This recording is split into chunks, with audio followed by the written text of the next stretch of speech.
Hello there, welcome back to my channel. Today we're going to be doing the makeup look that I was wearing in my recent hair tutorial. So many of you commented on my makeup in that video and requested a tutorial, so that's what we're gonna do. I already have foundation and my eyebrows done. I have also primed my lids. I used the, let's see, Thank Me Later from Elizabeth Mott. And the palette that I used in that video is brand new to me. I needed to exchange something at Sephora and well, this just happened to fall right in the dollar range I needed. This is the Natasha Denona Mini Glam palette. She has a mini nude palette that I actually returned because I felt like the shades were so similar to the bronze palette, but this one, they're a lot cooler in tone. So even though this is pretty light, it's still not quite light enough for brow bone highlight. So for that, I'm going to go into my Tarte Park Avenue Princess Contour Palette and use this cream shade. You can use any matte cream shade you have in your collection or from a contour palette like this. Just something just to brighten up this brow bone area.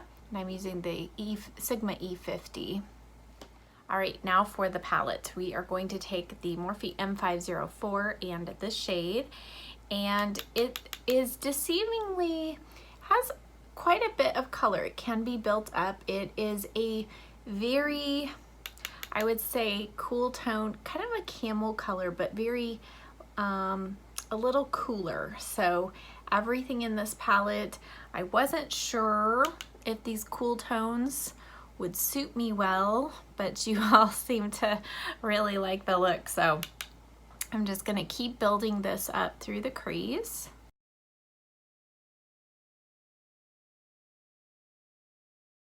In the outer corner, I'm gonna go in with this shade and a smaller fluffy brush. This is the M506 from Morphe, and you just wanna build this lightly because it is pretty pigmented and there isn't anything in between that crease shade and this shade as far as intensity in a matte form. So I wasn't sure this was going to work for me, but I really enjoyed the look just as long as I did a little, applied a little bit at a time.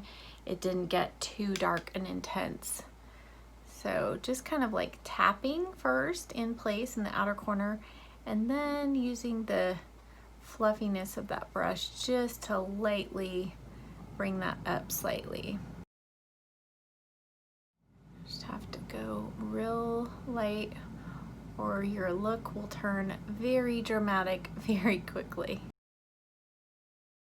And then I'm going to take the M504 and go right along the edge and take a little more of that first shade, that camel shade, and I think these do have names. I'll have to look and see what their official names are. For the lid, we're gonna go in with this shade right here, and I believe that is Faye, and this is the lighter of the two kind of gold colors. It's so pretty. It does have maybe a little peach undertone, kind of peachy gold, but it is fairly bright. So I just think this looks so pretty all over the lid, tapped on with your finger.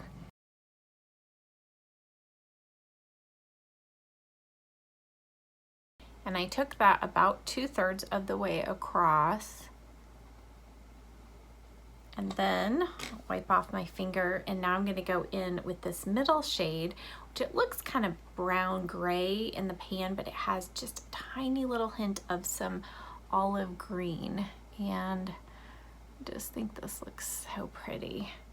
Just tapping right where that gold and the dark brown kind of meet, and just kind of creating a little bit of a gradient right there. I'm going to tap just a tiny bit more of the dark brown just right over, kind of darken up that outer corner. Just make sure that shimmer shade gets kind of blended into this darker color here. And I'm going to take that brush and I'm going to wipe it off and then just take it through the crease real lightly, not adding any extra product, just kind of softening the edge of that shimmer shade. And then I'm gonna take the E60 from Sigma and just a little setting spray. This is the Milani Make It Last. I'm almost out of this. But any setting spray will do. I'm gonna spray both sides of that brush. I don't have any product on it. I'm just going to tap this over that lid shade. And you can see it just smooths that gold out compared to this one. And it also just makes it a little brighter. And it's going to help keep kind of the shimmer in place so it doesn't travel up your lid. And then I'm gonna go back with this and just take a tiny little bit and tap it right on top. And it just kind of adds a little extra something to the look, because when you wet a shadow, it can kind of change the tone slightly of that shadow. And then if you tap a little bit of it dry over the top, it can kind of make it a little more dimensional. I don't know. That's just my opinion. So now I'm gonna take the Pixi Silky Eye Pen in the shade Black Cocoa, and I'm going to start right at the midpoint and work it almost like I'm going straight out. So I'm not gonna follow down where my eye goes down. I'm going to instead just create a slight little wedge here. I'm not gonna wing it out, and I'm not really going to smudge it either. So I'm just going to, right at the corner, draw up, and then go back towards the center. And I'm going to now just put a little bit of that liner into the roots of my lashes here.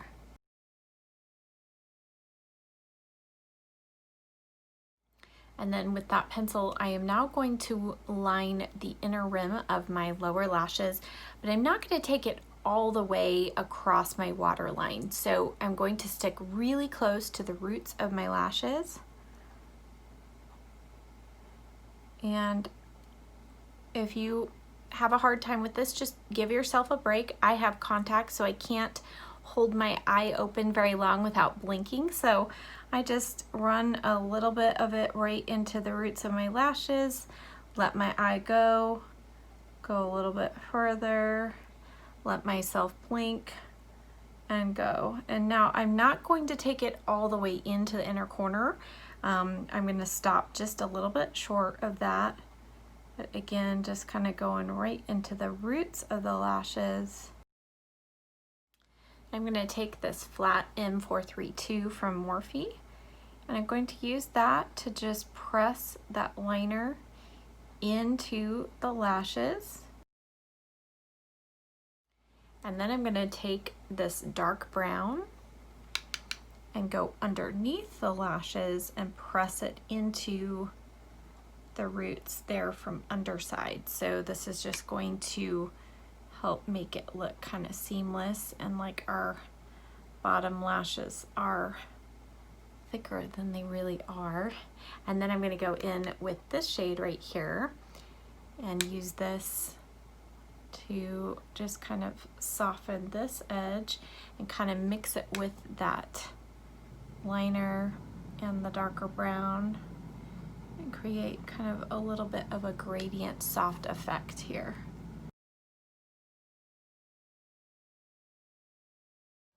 I'm going to clean up under the eyes, curl my lashes, add mascara. I'm using the Lancome Sills Booster XL, just trying to use up my little sample size and a sample size of the IT Cosmetics Superhero. And then on my bottom lashes, I'll use the Thrive Causemetics Liquid Lash Extensions, and then we'll finish up the rest of the face. To finish up the eyes, what I did in that hair tutorial was I actually went into this Tarte palette, the Aspen Ovard palette, and one of my favorites, and I used a combination of these two shades on the inner corner. This palette is no longer available, so I'll use something different today just so you can replicate this look. I'm going to use the Milani Strobelight in Afterglow number 901, and just take my E30 from Sigma, and I'm going to use this on the inner corner. And the reason why I'm using a little bit of this is just to brighten it up a little bit and add a tiny little bit of contrast between the inner corner and what we have going on the lid. So it just makes the eyes look even brighter and makes you look a little more awake. I'm certainly needing that this morning. And then you can kind of just blend it onto the lid, kind of mix those two shades together. And then while I have that out, I'm going to go ahead and apply it to the tops of the cheeks. I'm going to use the MAC 140 fan brush.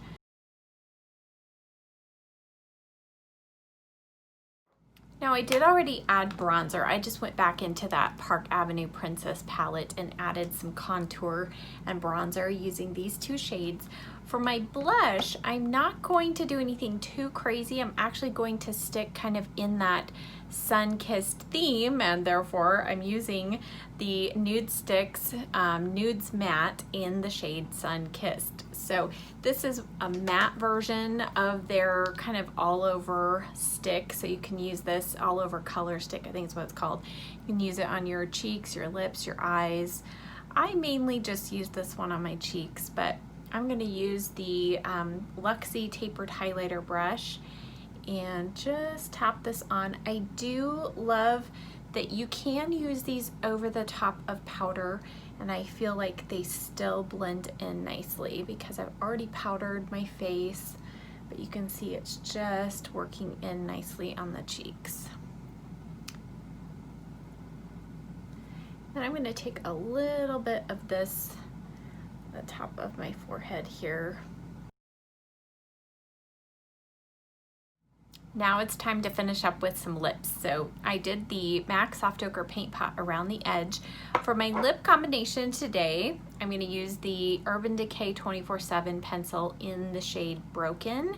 For my lipstick, I was so excited to find out that MAC has brought this back. It is the shade Gel.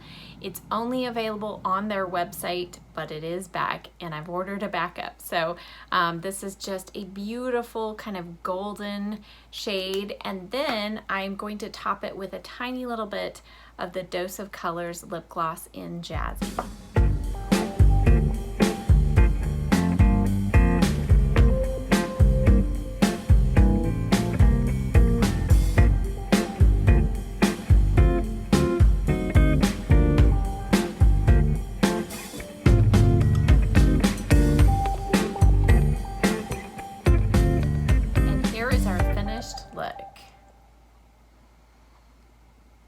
So nothing too difficult or super dramatic, but I think those cool brown tones just kind of give this a little more of a fall look. And I don't know about you, but I am super excited for fall weather and fall makeup. Thank you as always so much for watching. If you like this video, please be sure to give it a thumbs up, subscribe to my channel, and I'll see you next time. Bye.